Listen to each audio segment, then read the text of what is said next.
I stared at the rusted chain looped tightly through the hinges of the side gate that led into my backyard, and the bold, bright red sign hung from it read, "Property under HOA jurisdiction access, restricted until rent is paid."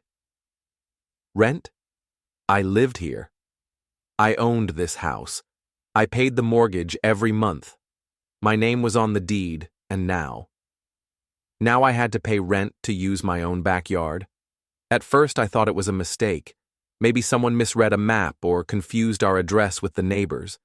But when I marched down to the HOA office with the notice in hand, Mrs. Lauder, the HOA president with the sharp haircut and sharper tongue, looked up at me like I was a child interrupting grown folks' business. "No mistake," she said coolly, clicking her pen without even glancing at the paper I was waving. "That portion of your lot technically extends into HOA-managed land. Due to recent boundary realignments, your backyard now overlaps with common property.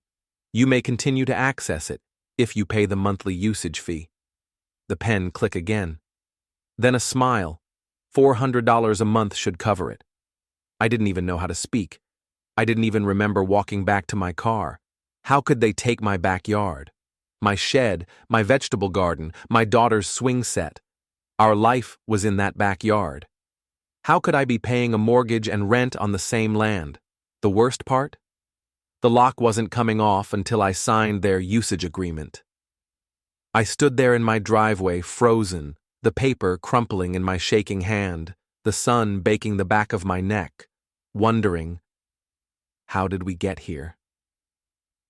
It started about 3 years earlier when my wife and I moved into the quiet, tree-lined neighborhood of Meadow Glen. We had been renting for years, pinching pennies and scraping savings together until we could afford a house of our own. When we found the little white bungalow with the blue shutters and a backyard big enough for our daughter to run wild in, it felt like magic. "You're sure we can afford this?" my wife Joanna had asked me that day. Her voice trembled a little. It was a good kind of fear, the kind that happens right before dreams come true. "We can do it," I told her, and I meant it. The house needed work. The walls were yellowed, the pipes gurgled like old men in the morning, and the lawn had more weeds than grass. But it was ours. The way our daughter, Lacey, screamed with delight when she saw the big oak tree in the backyard, "Daddy, can I hang a swing from that?" made every struggle worth it. We weren't fancy people. I was a mechanic. Joanna taught second grade. We lived simply and quietly. We waved at our neighbors. We joined the community garden. We volunteered for holiday events. That's how I met Brian Keller. Brian was the HOA treasurer. He was the kind of guy who always wore a tucked-in polo shirt and walked like someone had assigned him a mission. He was polite, in the same way a stop sign is polite, friendly-looking, but firm and unmoving.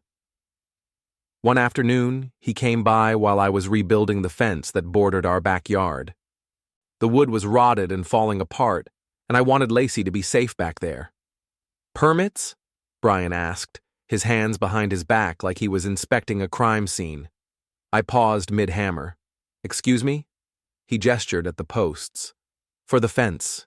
You file a request with the HOA?" "Oh, no, I didn't know I had to. It's the same exact fence that was here, just replacing old boards." "Makes no difference," he said, shaking his head. "You have to file first." That was the first fine $85. Then came another when we painted the shutters a brighter shade of blue, not within the approved color palette. Then another when I left a push mower visible from the street for 2 days. It became a running joke in our house. "What did the HOA fine us for this week?" We laughed about it, at first. Still, I paid the fees. I attended the meetings. I smiled through the rules, and the passive-aggressive notices slipped into our mailbox. Because I believed the rules were meant to keep things fair. I believed they were doing their job, not singling me out. I believed deep down that kindness and reason would win. And then we had the flood. A pipe burst in the middle of a February freeze. Water gushed into the basement. Joanna and I spent hours with buckets, towels, and eventually a rented pump. That weekend, we stacked ruined boxes and old furniture in the backyard temporarily while we arranged disposal. 3 days later, I came home to find a violation notice stapled to my front door. Yard clutter, unsightly material visible from the road, 150 fine. I tried to laugh, but something inside me cracked. I went to the HOA meeting the next night. I didn't yell, I didn't storm. I stood up and explained what had happened, calmly, hoping someone, anyone, would show a little understanding. Mrs. Lauder just blinked, then said, "Rules are rules." The room was quiet. No one spoke up for me, not even Brian. That was the moment I realized I had no allies in that room. After that, they began measuring my property. Brian came out one Saturday morning with a little rolling distance measurer. He and 2 others in HOA polo shirts paced around my backyard with clipboards, writing things down, making notes. When I asked what they were doing, he just said, "Routine audit. Nothing to worry about." It didn't feel routine. It felt like a target had been painted on my back. Weeks passed. Nothing happened, until the morning I walked out and saw the chain on the gate, and now, standing there with that red sign staring me down, I felt the air go out of my chest. My voice sounded too small when I whispered to Joanna, "They really did it." She looked at me, her face pale. Lacey peeked out the window, asking if she could play on her swing. I didn't answer. That was when I heard it, boots crunching on gravel behind me. I turned. Brian stood there, arms crossed, clipboard in hand. "I'd appreciate it if you didn't try to cut the lock," he said without a hint of a smile. I stared at him, my heart pounding. He stepped forward. "You agreed to the HOA terms when you moved in," he said. "You'll find there's nothing you can do." But that was the moment I decided there had to be something I could do, and I was going to find it, even if it meant losing everything. I didn't sleep that night. Not a wink. I lay in bed, staring at the ceiling, listening to the soft rhythm of the ceiling fan clicking above, while Joanna curled up beside me, one hand resting on her chest like she was trying to hold in the hurt. "I just don't understand," she whispered at one point. "How can they do this?" I didn't answer, because the truth was, I didn't understand either. The next morning I stood at the kitchen window watching the sun crawl over the top of the locked gate. Lacey was eating cereal in her usual spot at the table, swinging her legs, blissfully unaware that her favorite place in the world, our backyard, was now behind chains. When she looked up and said, "Daddy, can we have a tea party under the oak tree today?" I felt something in me tear. I crouched beside her. "Not today, baby," I said, trying to keep my voice light. "The backyard needs a little fixing first." She looked disappointed, but nodded. She trusted me. She believed in me, and that made me even more determined to fix this. I called my cousin Tony, who worked as a property surveyor. He agreed to come by that weekend to take a look and measure the land boundaries. Meanwhile, I went back to the HOA office every day. I asked to see the documents, the maps, the boundary realignment papers. I was polite, firm, focused. Each time, they told me the same thing. "The matter is closed. You may appeal it in writing." But when I asked for the appeal forms, the receptionist, a woman named Joyce, would look me in the eye and say, "We're out of forms. Try again next week." Out of forms. Every time. I knew what they were doing. They were trying to wear me down, and it might have worked if not for something small that happened a few days later. I was leaving for work when I noticed Mrs. Harper, the elderly woman 2 doors down, struggling to carry grocery bags from her car. Her hand trembled, and one of the paper bags tipped over, spilling oranges and a jar of pasta sauce onto the sidewalk. I ran over and helped her gather everything up. She looked at me, surprised and grateful. "I saw what they did to your yard," she said quietly as I handed her the last can. I gave her a tight smile. "Yeah, me too." Then she leaned closer. "They tried something like that with my garden too, said my trellis crossed into the easement zone. I didn't have the strength to fight them, so I just tore it down. Her voice cracked. That was when I realized something. I wasn't the only one they were targeting. It wasn't just about my fence or the flood or my push mower. It was about control. They went after the people they thought wouldn't fight back. That night, I made a decision. I wasn't going to be quiet anymore. I printed out copies of everything. The fines, the notices, even the usage agreement with that ridiculous rent clause. And I went door to door around Meadow Glen. I talked to neighbors. I listened. I told them what had happened to me, and slowly, the stories came out. A single mom down the street who got fined $200 for having a kiddie pool visible from the road. A veteran who was told to repaint his porch because the color wasn't within standard tone ranges. A retired man who had to take down his flagpole because it created an uneven visual line. They were small things, but stacked together, they painted a very big picture. People were scared to speak up, and now they were tired of being alone. The next Saturday, Tony showed up with his equipment and measured every inch of my property line. I stood out there with him while he paced the edges of the lawn and took photos. Man, he muttered at one point, shaking his head. If what I'm seeing is right, they're dead wrong. This entire backyard is well within your deeded boundary. I exhaled slowly. You sure? He nodded.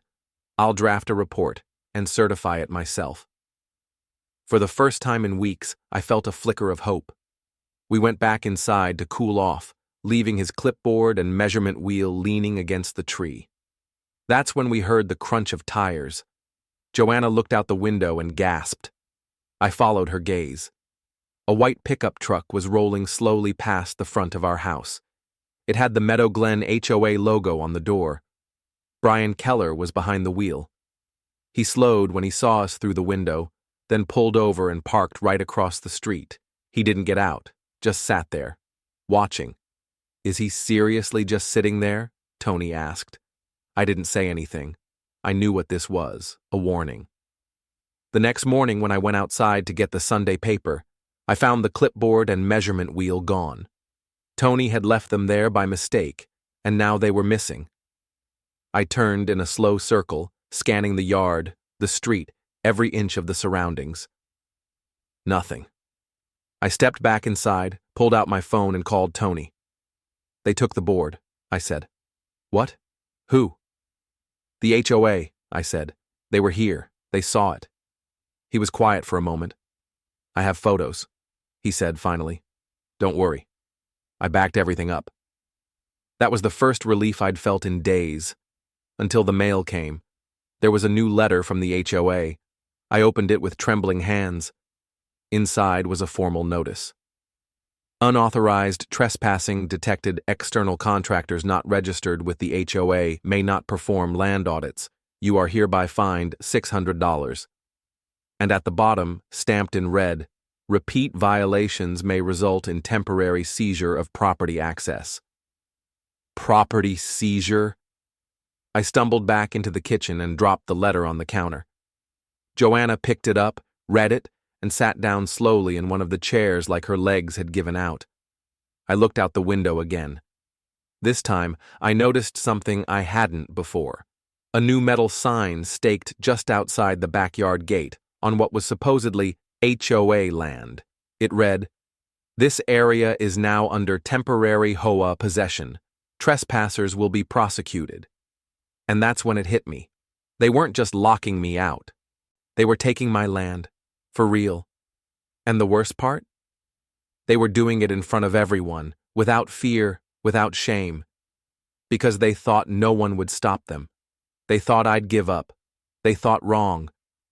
But just as I was about to tell Joanna that we were going to fight hard, there was a knock at the door. I opened it, and standing there, flanked by 2 HOA board members, was a man I'd never seen before, in a suit, holding a thick manila envelope. He smiled like someone who already knew he'd won. "Mr. Price," he said, "you've just been served." The envelope felt heavier than it should have. I didn't even open it right away, just stood there, staring at it in my hands while the man in the suit turned and walked off like he'd just dropped off a birthday card. The two HOA board members followed behind him, whispering to each other and smirking like middle school bullies who had just gotten someone in trouble with the teacher. Joanna stepped beside me. "What is it?" I didn't answer. I couldn't yet. We sat at the kitchen table, the three of us, Joanna, Lacey coloring quietly in the corner, blissfully shielded from the storm, and I peeled the flap open like I was afraid it might explode. Inside were 22 pages of legal nonsense. At the top, bold and centered, notice of civil complaint, unauthorized use of common property. They were suing me. According to the complaint, I had knowingly and willfully violated Meadowglen HOA's revised property usage guidelines and was now being charged with back rent for the land they claimed was theirs, plus damages for unauthorized alterations to common grounds and legal fees incurred by the HOA. They wanted $800–900 and a court date. In 3 weeks. My head dropped into my hands. "Are they serious?" Joanna whispered. "They're insane," I said, but deep down I knew what this was. They weren't just trying to take my backyard. They were trying to bury us in paperwork, drown us in debt, scare us into submission. And honestly, it was working. I didn't have a lawyer. I didn't have extra cash. We were just a regular family trying to live a quiet life. I couldn't afford a drawn-out legal battle with a board of retired executives who treated HOA meetings like war councils. And yet, when I looked out the window and saw that swing set hanging limp and lonely in the fenced-off yard, I knew I couldn't back down either. The next morning, I took the complaint to work with me and asked my buddy Ray if he knew any lawyers who wouldn't charge me an arm and a leg just to say hello. He did. Her name was Rebecca Kane, a tough-as-nails local attorney who used to handle tenant disputes for a housing nonprofit. Ray warned me she didn't sugarcoat anything. "She's not cheap," he said, "but if you can get her on your side, she fights like a pit bull." I called her that afternoon. When I explained what was going on, there was a long pause on the other end of the line. Then she said, "They locked you out of your own yard?" "Yeah, and now they're charging you rent to access your own property?" "Yes." Another pause. Then she let out a low whistle.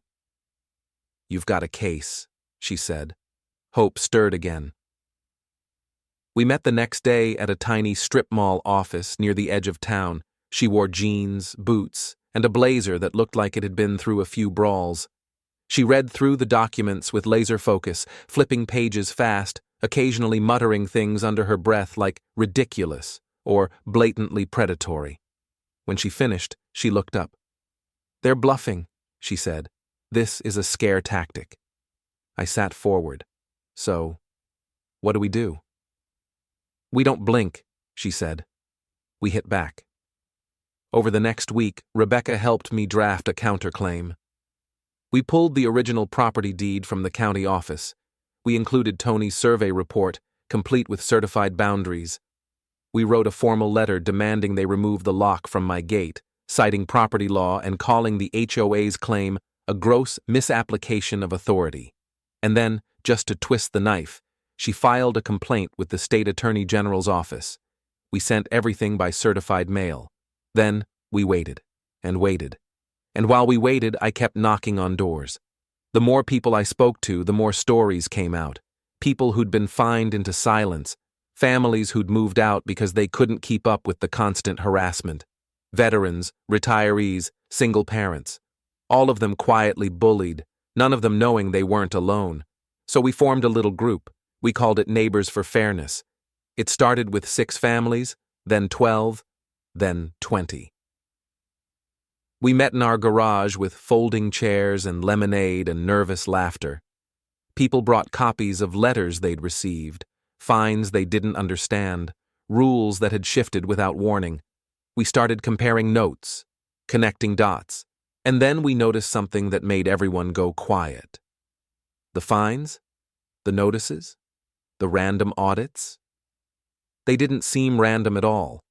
They mostly affected the homes at the outer edge of the neighborhood.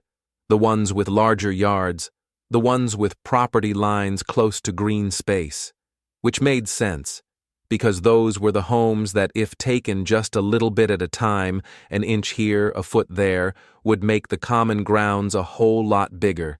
Bigger land, more power, more money. The HOA was expanding its grip, and we had proof. That was when I knew we couldn't just fight for my backyard. We had to fight for the whole neighborhood. Joanna said it best during one of the meetings. They thought we wouldn't notice because they picked us off one by one, she said. But now we're together. And that changes everything. Everyone clapped. I felt stronger than I had in weeks. But of course it didn't last. Because the very next morning, we woke up to find the worst thing yet. Our mailbox was gone, not broken, not knocked over, gone, ripped from the ground. In its place was a bright orange tag nailed into the stump. Mailbox removed due to non-compliance with HOA design standards. Reinstallation not permitted until further notice. I stood there in stunned silence. Then something in the grass caught my eye. A note. Folded, slipped under a brick. No name, no signature. Just 5 words, scribbled in blue ink. Back off. This gets worse. I read the note 3 times. Back off. This gets worse. The words felt like a slap.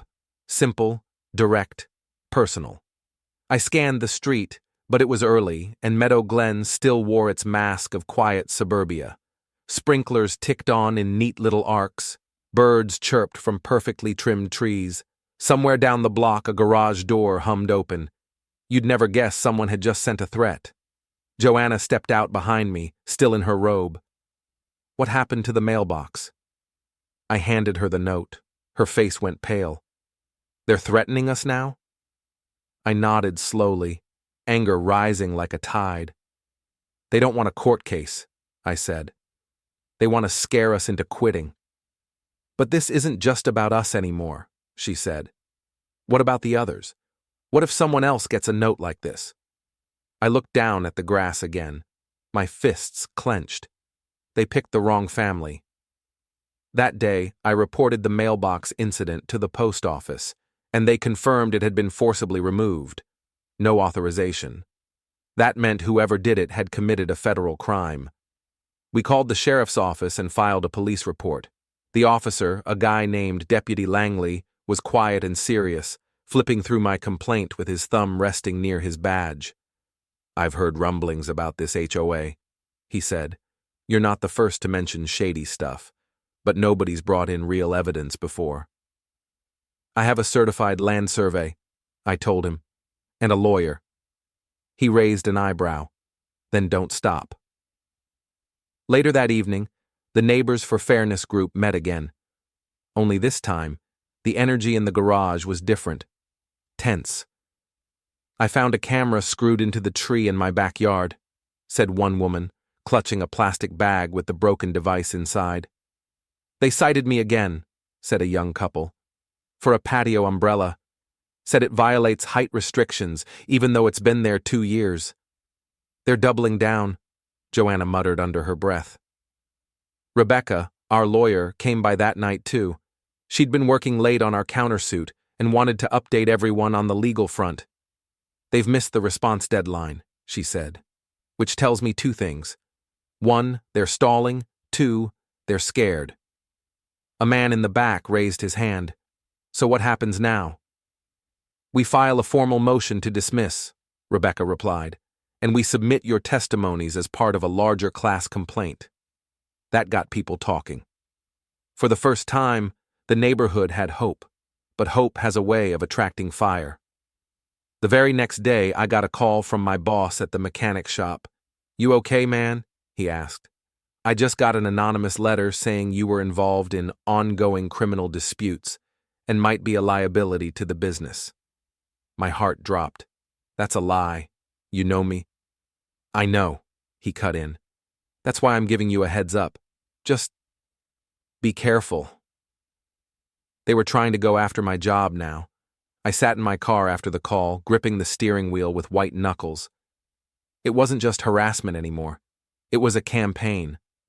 That night I couldn't eat. Joanna tried to talk, but my head was spinning. Every time I closed my eyes, I saw that sign on the gate. The padlock, the orange tag where our mailbox used to be, and the note, "Back off. This gets worse." I stayed up late, pacing, trying to figure out our next move. At midnight, I stepped outside to clear my head, the porch light casting long shadows across the lawn. That's when I saw them. 2 men wearing dark hoodies, slipping between yards down the street. They moved fast, heads low. One had something under his arm, maybe a folder or bag. I couldn't tell. I didn't think. I just grabbed my phone, turned on the camera, and followed. I stayed on the sidewalk, heart thudding in my ears, filming as best I could through the branches and shadows. They stopped behind the house at the corner, Mrs. Harper's place. That's when one of them pulled a screwdriver from his sleeve and started unscrewing her side gate's latch. I stepped out from behind a tree. "Hey!" They froze. One turned toward me, face covered with a mask, then shoved the other. "Go!" he hissed. They bolted across the lawn and disappeared into the alley between 2 houses. I ran to the gate. The screws were already halfway out. They were trying to break in, or make it look like someone else did. The police came 15 minutes later. This time, Langley didn't seem as patient. "This is escalating," he said. "They're getting bold." He asked for the footage. I gave him the video. It wasn't perfect, but you could clearly see 2 figures in hoodies, one with tools. Langley promised to look into it, but when he left, I knew what was coming. The next morning, I got the email. A formal warning from the HOA board. Unauthorized surveillance of HOA property and members is a breach of Meadow Glen Code 6.2b. You are now in violation of neighborhood safety standards. And attached to the email was something else. A grainy photo of me in my yard, at midnight, holding my phone, taking a video. They were watching me too. I didn't show Joanna the photo. Not at first. It was one thing for the HOA to fine us, to mess with our gate, to tear out our mailbox. But this felt different. This was surveillance. This was invasion. This was them saying, "We see you." Not metaphorically, literally. They had cameras. Somewhere. Hidden. I spent the morning circling our property, scanning every tree, every fence post, even under the gutters.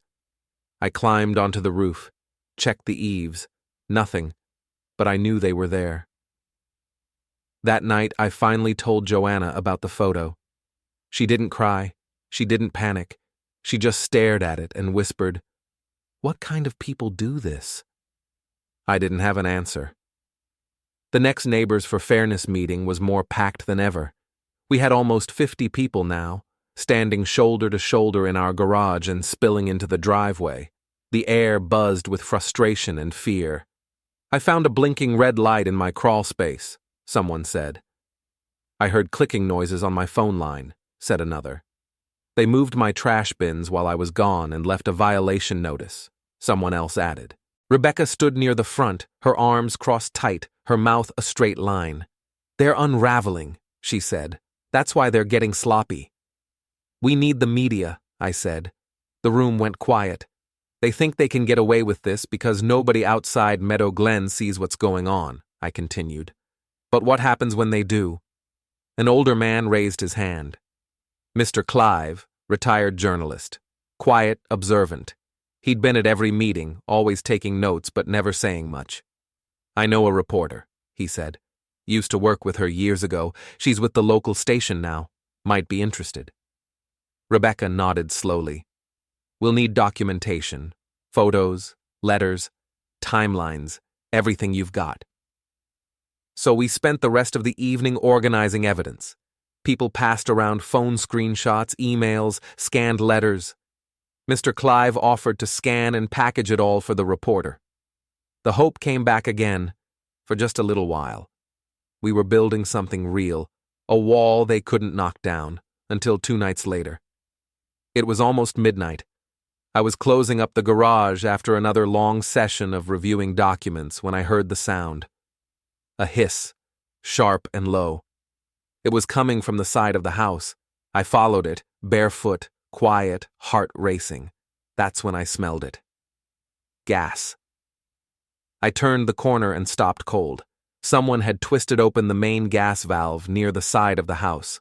The metal handle was turned all the way, a faint white mist curling into the air. My brain froze for a second. Then instinct kicked in. I sprinted to the valve and shut it tight, coughing, hands shaking. Then I called 911.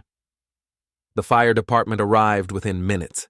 They cleared the area, checked the house, scanned for leaks. Said we were lucky I'd caught it when I did. I knew better. It wasn't luck. It was a warning. Langley came too. He stood beside the fire truck, arms crossed, jaw locked tight. "This is attempted endangerment," he said quietly. "You need to take your family somewhere safe." I shook my head. "I'm not leaving." He looked at me hard. "Then install cameras. Now." I did. Spent the whole next day putting them up. Every corner of the house, front and back. Motion lights, video doorbell, a trail camera aimed at the gate. I even put up a sign, "Property under video surveillance, trespassers will be reported." They weren't going to scare me into silence, but they were about to make it even harder. Because that same afternoon, we got a letter from the HOA's legal counsel. Someone new, bigger firm, slicker paper, worse message. They were moving for a forced lien. According to the letter, our continued refusal to comply with Meadow Glen's usage terms now placed us in active financial default. They were petitioning the county to place a lien on our home. And if the lien was approved, they could legally begin foreclosure proceedings. My stomach twisted. Joanna read the letter beside me, then sank into a chair. "They want our house," she said. "They won't get it," I whispered, but my voice cracked when I said it. Rebecca called within an hour of getting the news. "They're desperate," she said. "This is them swinging blind, but we're running out of time. What can we do?" She paused. "We fight harder." The media lead from Mr. Clive finally came through. A young reporter named Danielle Adams showed up at our house the next morning with a mic, a cameraman, and a look of quiet disbelief. "This is a neighborhood?" she asked, looking at the locked gate, the bold signs, the camera setups. "This is Meadow Glen," I said. "We gave her everything. The papers, the fines, the footage of the men trying to break into Mrs. Harper's yard, the footage from our own cameras, the complaint, the lawsuit, the countersuit, even the note." She didn't say much, just listened. Took it all in. And then, just before she left, she asked, "Do you really think they'd go that far? To try and take your home?" I looked her in the eye. "I don't think they're bluffing anymore." That night, she ran the story. It was on the evening news, then the late news.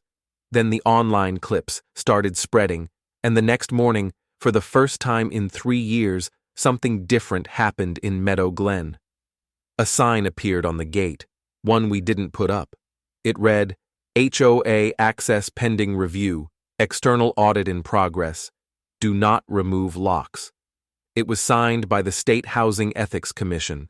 We had gotten their attention, but the war wasn't over, because as we celebrated, our phones buzzed with new emails. A court date had been set. The HOA was pushing their lien motion forward in just 6 days, and this time, they had a new witness, an anonymous neighbor, someone close, someone in our group. That was all we had before the courtroom decided whether we kept our home or lost it to the people who chained our gate and tried to gas us out in the dark. But that wasn't what haunted me. It was the anonymous witness, someone from our own group, someone who had sat in our garage, sipped lemonade, nodded and clapped and shared their story, only to turn around and sign their name on the other side. We didn't know who it was. The HOA's legal team refused to reveal their identity before the hearing. They said it was for their protection. Joanna barely slept that week. Neither did I. We took turns staying up through the night, watching the camera feeds, waiting for someone to try something again. But they didn't. They didn't need to, because the threat had already been planted. The real bomb was going to go off in court. By the time the hearing arrived, I felt like I was walking into a war zone, not a courtroom. Rebecca stood beside me, sharp as ever, carrying a briefcase that probably weighed more than I did. Joanna held my hand the whole time. Lacey stayed with my sister. The room was cold. White walls, fluorescent lights, a judge with a tired face and zero patience for nonsense. On the other side, the HOA had a line of suits, 4 of them, including Brian Keller, who sat stone-faced at the end of the table, tapping a pen like a silent metronome. And then they called their witness. My stomach dropped when she walked in. Mrs. Harper, the same woman I'd helped with groceries, the same woman who'd whispered to me about her trellis being torn down, the same one who cried when she said she felt powerless. Now she stood on their side. My breath caught in my throat. She wouldn't meet my eyes. Their lawyer asked her to confirm whether or not I had attempted to organize unauthorized opposition to HOA leadership. She said yes. They asked if I had encouraged other residents to defy payment obligations. She nodded slowly. They asked if I had ever threatened retaliation or encouraged legal resistance without HOA approval. She looked down. I don't know what he encouraged, but people started getting bold, and things got worse. I didn't feel safe anymore. I couldn't breathe. When it was Rebecca's turn, she stepped forward slowly. "Mrs. Harper," she said, voice calm, "do you remember the day someone tried to break into your yard?" Mrs. Harper nodded. "Who called the police?" She hesitated. "He did." Rebecca turned toward the judge. No further questions. But the damage was done. I didn't know whether to feel betrayed or heartbroken until she walked past me, and as she did, barely above a whisper, she said, "They threatened my son's job. I'm sorry." Then she was gone. That night, back home, everything felt heavier, like the walls were pressing in. The group was splintered now. Suspicion had crept in. We didn't know who we could trust. And then the power went out. All at once.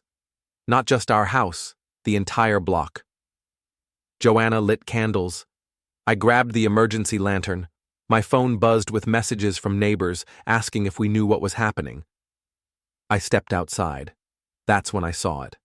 A fire. Small but growing. Just outside the HOA office at the end of the street.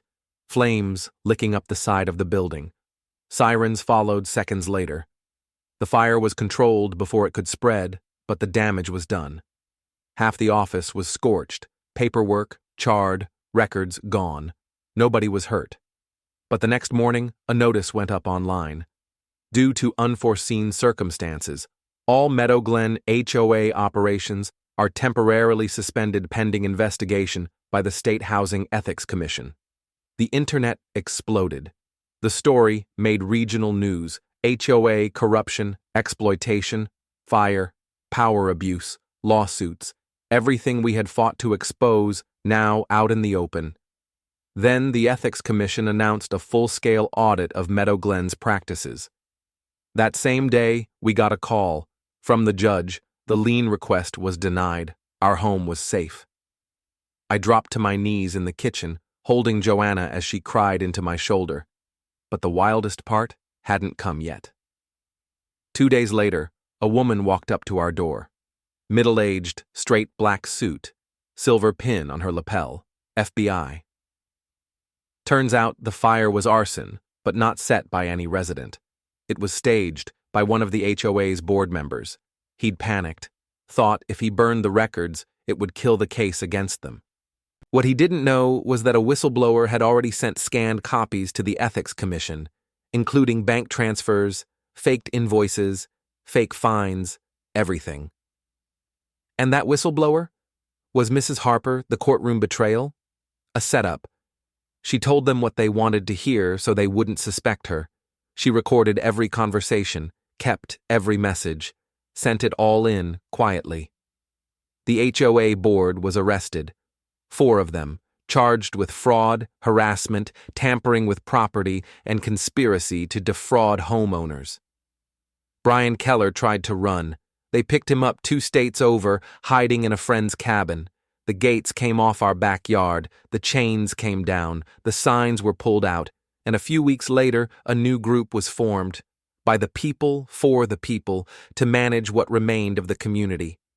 We called it the Meadow Glen Alliance. No fines, no secret cameras, no backdoor votes, just neighbors. Real ones, kind ones. And on the first day that the backyard was truly ours again, I pushed open the gate, lifted Lacey in my arms, and walked her straight to that old oak tree, the one that had been waiting.